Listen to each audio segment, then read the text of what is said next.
নমস্কার বন্ধুরা, পৃথা কুন্তির পাকশালায় সবাইকে স্বাগত। আশা করি সবাই ভালো আছেন। আজকে আমি করলাম বড়ি দিয়ে কাতলা মাছের পাতলা ঝোল। তাহলে চলুন আর দেরি না করে দেখিয়ে দিই এই রান্নাটা আমি কি করে করলাম। তাহলে চলুন শুরু করি। এখানে আছে 4 টুকরো কাতলা মাছ। এর মধ্যে দিয়ে দিলাম আমি লবণ, আর দিয়ে দিচ্ছি 1/3 চামচ হলুদ গুঁড়ো। দিয়ে এটা ভালো করে মেখে ম্যারিনেট করে আমি 10 মিনিট রেখে দেব।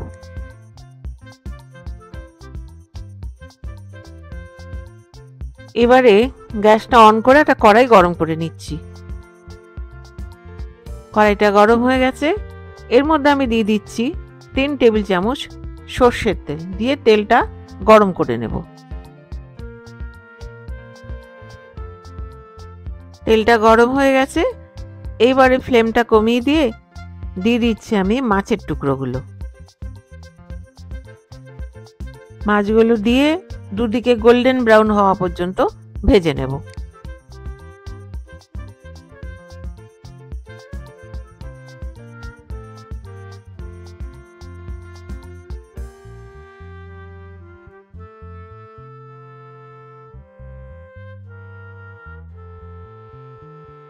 মাছগুলো ভাজা হয়ে গেছে।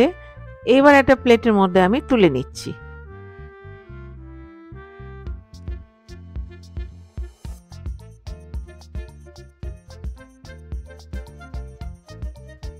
এবারে মাছ ভাজার তেলেই আমি দিয়ে দিলাম একটা বড় সাইজের আলু, লম্বা টুকরো করে কেটে। এইটা গোল্ডেন ব্রাউন করে আমি ভেজে নেব।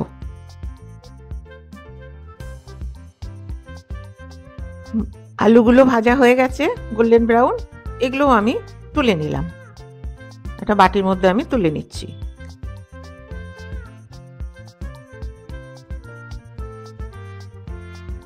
এবারে দিয়ে দিলাম আমি 4টে বড়ি। এই বড়িটাও আমি লাল লাল করে ভেজে নেব। ফ্লেমটা কিন্তু মিডিয়ামেই আছে।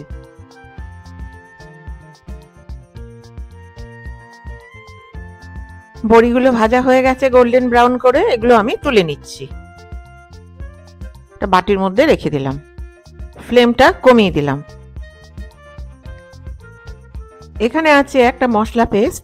এর মধ্যে আছে 1/2 চা চামচ জিরে গুঁড়ো, 1/2 চা চামচ ধনে গুঁড়ো, 1/3 চামচ হলুদ গুঁড়ো, আর আছে 1/2 চা চামচ কাশ্মীরি লাল লঙ্কার গুঁড়ো। এটা কালার হওয়ার জন্য আমি দিয়েছি। জল দিয়ে এটা 10 মিনিট আগে আমি পেস্ট বানিয়ে রেখেছিলাম। এবার আমি দিয়ে দিলাম আরো 1/2 টেবিল চামচ সর্ষের তেল। দিয়ে এর মধ্যে দিয়ে দিচ্ছি 4টে চেরা কাঁচা লঙ্কা। দিয়ে একটু নেড়ে নিচ্ছি কয়েক সেকেন্ড। এবারে দিয়ে দিলাম 1/4 চা চামচ কালো জিরে। দিয়ে এটাও কয়েক সেকেন্ড নেড়ে নিলাম। এবারে দিয়ে দিলাম আমি এই মশলা পেস্ট। ফ্লেমটা কিন্তু স্লোতে আছে। আর দিয়ে দিলাম এই মশলার বাটি ধোয়া একটু জল। দিয়ে এটা নেড়ে নেব যতক্ষণ পর্যন্ত না এটা ভাজা গন্ধ বেরোয় অথবা তেল বেরিয়ে আসে। এটা ভাজা হয়ে গেছে।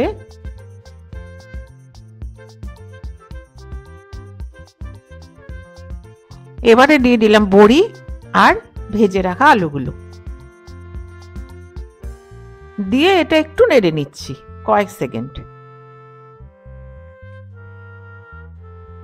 এবারে দিয়ে দিলাম প্রায় 1 গ্লাস জল। যে যেমন ঝোল পছন্দ করবে জল দেবে। দিয়ে এটা একটু মিশিয়ে নিচ্ছি মশলার সাথে। ফ্লেমটা আমি মিডিয়ামে করে দিলাম। আরো 1/2 গ্লাস জল দিলাম। টোটাল 1.5 গ্লাস জল আমি দিলাম। মিশিয়ে নিলাম। নিয়ে এবারে দিয়ে দিচ্ছি আমি স্বাদ অনুযায়ী লবণ।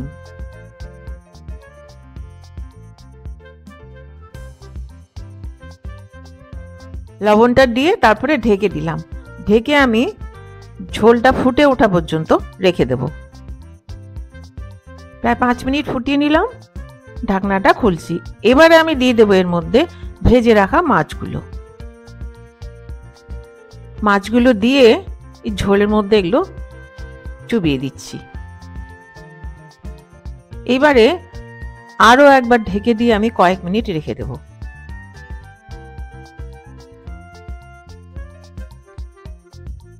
প্রায় 4 মিনিট হয়ে গেল, ঢাকনাটা আমি খুললাম। খুলে এবারে দেখছি যে আলুটা সেদ্ধ হলো কি হলো না। আলু তো ভাজাই আছে, সেদ্ধ হয়েই যাবে। ভেঙে যাচ্ছে, মানে আলুটা সেদ্ধ হয়ে গেছে।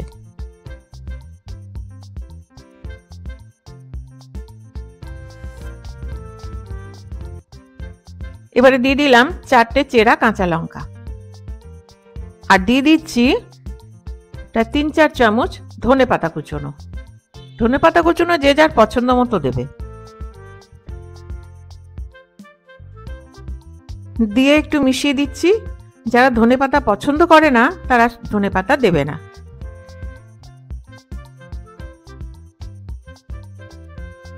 মেশানো হয়ে গেল, গ্যাসটা বন্ধ করে দিলাম। রান্নাটা কমপ্লিট। এবারে ঢেকে আমি 5 মিনিট রেখে নামিয়ে নেব।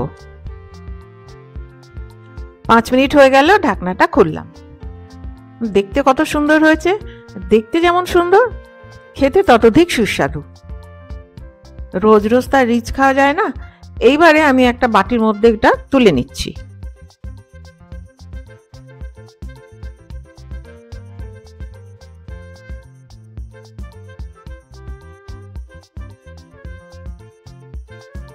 তাহলে বন্ধুরা, তৈরি আমার বড়ি দিয়ে কাতলা মাছের পাতলা ঝোল। এর মধ্যে ফ্লেভার হবে কাঁচা লঙ্কার, আর কালার হবে কাশ্মীরি লাল লঙ্কার। তাহলে আমার এই ভিডিওটি যদি ভালো লেগে থাকে তাহলে প্লিজ সাবস্ক্রাইব করবেন, give a thumbs up, share, আর হ্যাঁ, পাশে থাকা বেল আইকনটি প্রেস করতে ভুলবেন না, যাতে আমার ভিডিও নোটিফিকেশনগুলো সবার আগে আপনার কাছে পৌঁছে যায়। আপনারা বাড়িতে করুন, খান, আর আমাকে কমেন্ট করে জানান কেমন লাগলো। তাহলে দেখা হচ্ছে আরেকটি নতুন রেসিপি নিয়ে। আর আমার এই ভিডিওটি শেষ পর্যন্ত দেখবার জন্য ধন্যবাদ।